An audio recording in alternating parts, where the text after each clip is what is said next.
The absolute most important part of your menstrual cycle is ovulation. Now, in order to understand why, we need to understand how the menstrual cycle works. So to put it really simply, you can divide your menstrual cycle into 3 parts. The first part is the beginning of the cycle. This is where you have your period. So day 1 is when you bleed. Day 1 is when you bleed again.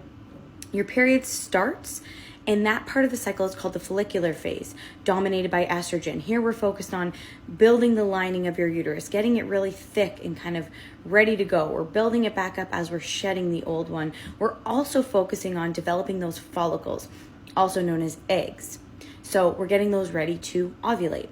In the middle of your cycle, you're going to ovulate, which means you are releasing that mature egg, and from a reproductive standpoint, in the hopes of having it fertilized. Now, whether or not it gets fertilized changes the hormonal piece of the second part of your cycle. But if that egg is not fertilized, what happens is your egg turns into a corpus luteum. The corpus luteum makes progesterone. That progesterone waits there. It's that progest hormone.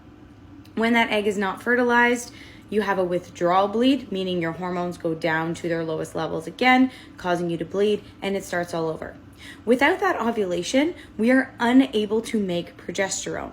So I mentioned the first half of the cycle is dominated by estrogen. Second half of the cycle is dominated by progesterone. If we don't ovulate, we are now going to be in a progesterone deficit, also known as an estrogen dominant state. What does that mean?